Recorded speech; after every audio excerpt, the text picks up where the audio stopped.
Fala galera do oitavo ano, vamos para a parte 2 sobre a nossa aula sobre o primeiro reinado. Tá aí a capa da nossa aula, né? O Brasil Império, mas só a parte do primeiro reinado, só que agora a parte 2. Lembrando que o primeiro reinado foi esse período da história do Brasil após a independência, né? Começou lá em 1822, que se estendeu até 1889. E para a gente facilitar os nossos estudos, nós dividimos ainda esse período do primeiro reinado em 3 partes, ok? O primeiro reinado com Dom Pedro I, período regencial entre os anos de 1831 e 1840, e o segundo reinado com o Dom Pedro II. Lembrando que a aula de hoje é só sobre o primeiro reinado, sobre o período em que Dom Pedro I era o imperador do Brasil. E nós vimos na última aula, né, que o Dom Pedro ele teve que lidar imediatamente após a independência com problemas políticos e econômicos, né? Era necessário promover uma economia, né, o desenvolvimento de uma economia aqui no Brasil, já que a crise, a desigualdade era muito alta, né?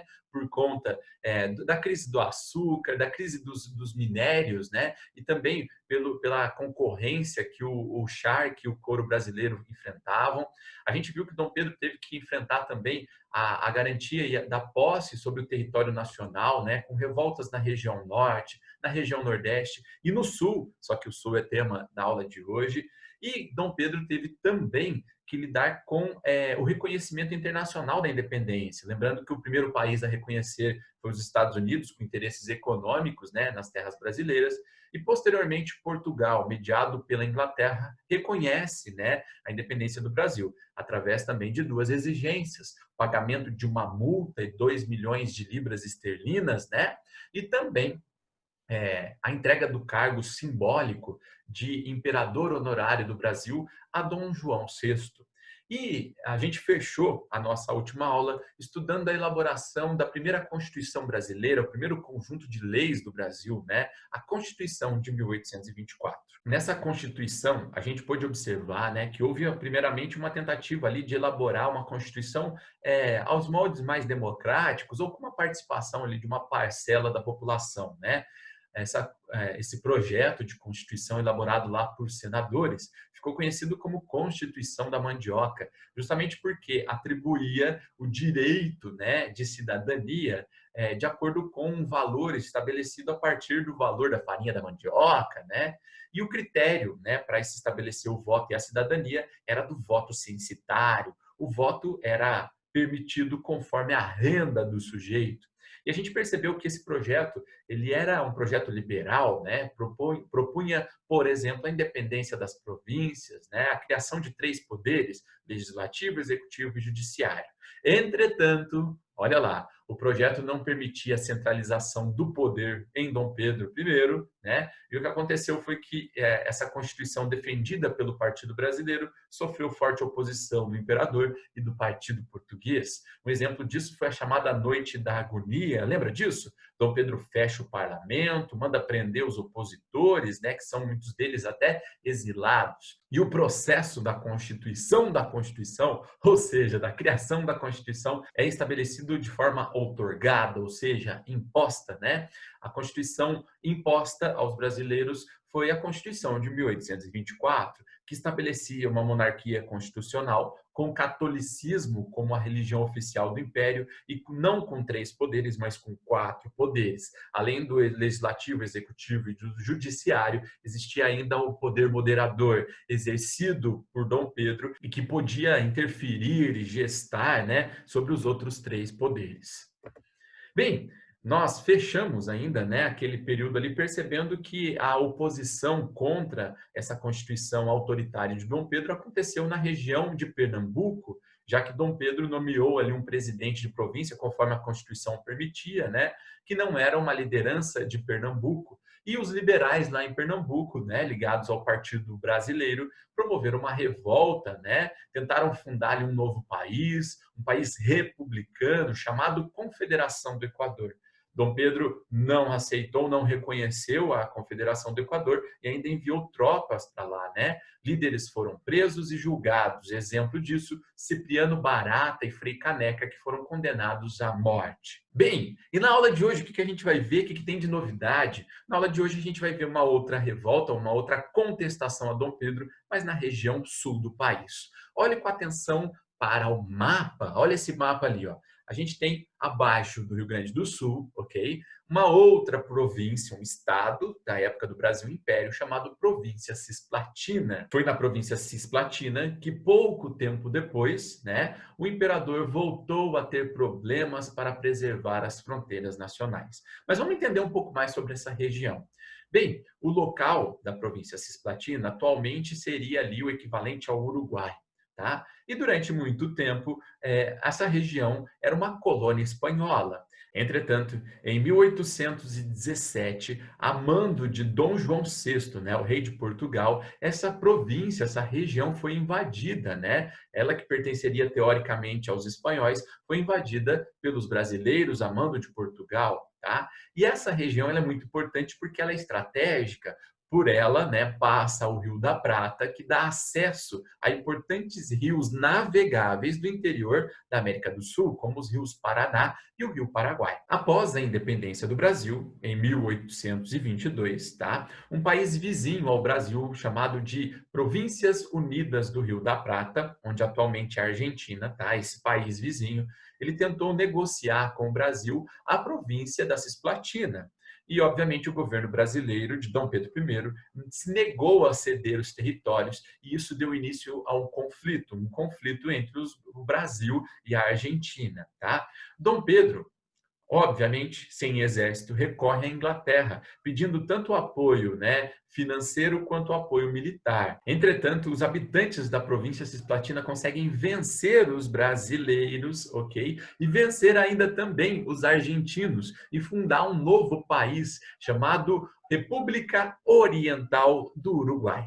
Nem Argentina, nem Brasil. Um país novo chamado Uruguai. Após esses 3 anos, né, de conflito, em 1828, o que acontece é que o Brasil reconhece a derrota para os uruguaios e abre mão, portanto, do território da Cisplatina. Agora, seria muito interessante a gente analisar a cultura e a sociedade durante esse período do primeiro reinado. O que mudou após a independência? Bem, a gente pode dizer que após a independência, a separação entre Brasil e Portugal não ocasionou mudanças tão drásticas. Por quê? Isso porque a independência do Brasil foi um projeto somente das elites, e essas elites elas passaram a ter acesso a altos cargos da política, né, acessos também a altos cargos econômicos, e eles não estavam interessados em provocar mudanças significativas nessa sociedade em que eles já eram privilegiados. Tá? Por exemplo, a abolição da escravidão ocorreu? Não, isso não interessava a elite. Reforma agrária ocorreu? Não, também isso não interessava a elite. O fim da monarquia até podia interessar a elite, mas naquele momento ainda não foi realizado. Bem, observando a sociedade durante o primeiro reinado, a gente pode criar ali 4 grupos sociais principais: uma elite nacional, uma classe média, o grupo dos trabalhadores e, por fim, os escravizados. Vamos observar com mais enfoque cada um deles? Por exemplo, a elite nacional era formada ali por grandes proprietários de terra na região Nordeste e Centro-Sul, que produziam geralmente açúcar na região Norte e café mais ao sul do país. Já o outro grupo da elite era dos grandes comerciantes, responsáveis pela importação e pela exportação de produtos. E também fazia parte da elite os altos funcionários públicos. Já a classe média era formada por profissionais liberais, médicos e advogados que se formaram fora do país, já que as principais universidades eram europeias. Também formava a classe média, os pequenos comerciantes, alguns prestadores de serviços, militares de baixa patente e também membros do clero, mas do baixo clero. O grupo dos trabalhadores livres, né, aqueles trabalhadores sem posses, né, muitas vezes se viam obrigados a vender sua mão de obra por baixos salários nas poucas cidades que existiam aqui no Brasil durante o período imperial. Havia ainda estrangeiros, né, que vinham para cá se aventurar, né, nesse novo país, e alguns poucos ex-escravizados que também eram forçados a vender a sua mão de obra, né, apesar de serem livres. Ainda o grupo dos escravizados, a grande massa, né, de trabalhadores aqui no Brasil. Muitos deles africanos ou descendentes de africanos, eram vendidos a classes altas aqui do Brasil ou também a classe média nas grandes cidades. Trabalhavam nas lavouras de cana-de-açúcar, nas lavouras de café, mas também exerciam atividades domésticas, ok? Em alguns casos ali trabalhavam na fabricação, na venda de alimentos e de artesanatos. Havia ainda outros escravos, né, os escravizados, escravos de ganho, né, que eram alugados, né, para a pequenos serviços nas cidades. As relações estabelecidas entre escravizados e seus proprietários eram muito variadas. Alguns trabalhadores escravizados, principalmente os que viviam nas cidades, poderiam conseguir certa autonomia por causa do desempenho de atividades longe de seus proprietários. Mas, de forma geral, no entanto, a elite brasileira vivia amedrontada pela possibilidade de os escravizados organizarem revoltas e, em virtude de seu grande número, conseguirem tomar o poder, como havia acontecido no Haiti em 1791. Em relação à cultura no Brasil, a gente vai perceber que, né, dentro do grupo da elite, o Brasil colhia lá os frutos do desenvolvimento cultural do período joanino, período em que a família real portuguesa esteve no país. A vinda de artistas e de intelectuais europeus, né, permitiu que aqui no Brasil se formassem correntes artísticas e científicas influenciadas pela cultura e pela educação, né, europeia para a elite brasileira.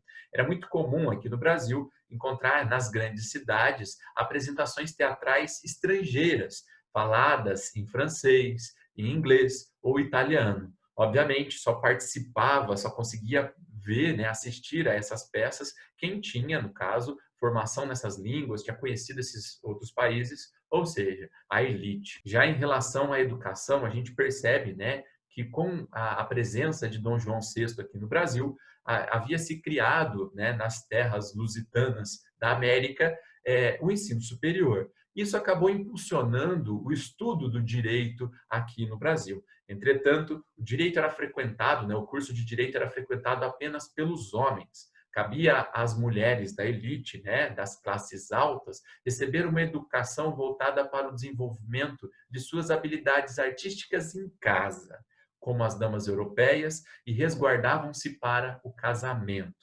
A educação de crianças da elite, apesar de prevista na Constituição de 1824, né, a gratuidade delas, não determinava a criação das escolas, né? E o que aconteceu foi que pouquíssimas escolas se desenvolveram aqui no Brasil no período. Já a parte da cultura popular brasileira do primeiro reinado, a gente vai perceber que é um misto, uma mistura de influências portuguesas, indígenas e africanas. Muitas dessas manifestações culturais eram ligadas a festas religiosas católicas, mas adaptadas aos costumes dos africanos e dos indígenas. Um exemplo disso é o chamado entrudo. O entrudo era uma festa que me parece bem divertida, né? Comemorada com batalhas de limões de cheiro, de farinha, bexigas d'água. Olha a imagem aqui, a gente pode observar nessa manifestação cultural popular do intrudo, né? As crianças brincando junto com os adultos, arremessando ali limões de cheiro, bexigas, esguichando água uns nos outros, né?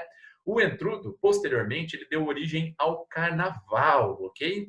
E, aos poucos, essa manifestação cultural, o entrudo, foi adotando músicas e danças dos escravizados, como, por exemplo, o batuque e o lundu. Bem, e sobre a política, o que a gente pode dizer sobre o período ali final, né, do primeiro reinado?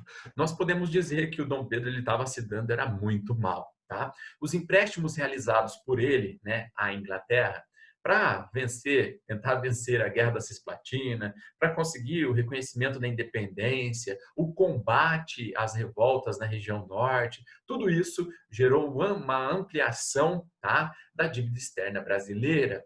E a oposição ao imperador, a Dom Pedro I, começou então a aumentar ainda mais pelo autoritarismo e pelo péssimo desempenho na Guerra da Cisplatina e também na administração econômica do país. Essas críticas todas fizeram com que Dom Pedro se tornasse cada vez mais impopular entre as elites brasileiras e repudiado pelos brasileiros. Um exemplo desse repúdio todo foi o que aconteceu em março de 1831, quando Dom Pedro foi visitar a província de Minas Gerais.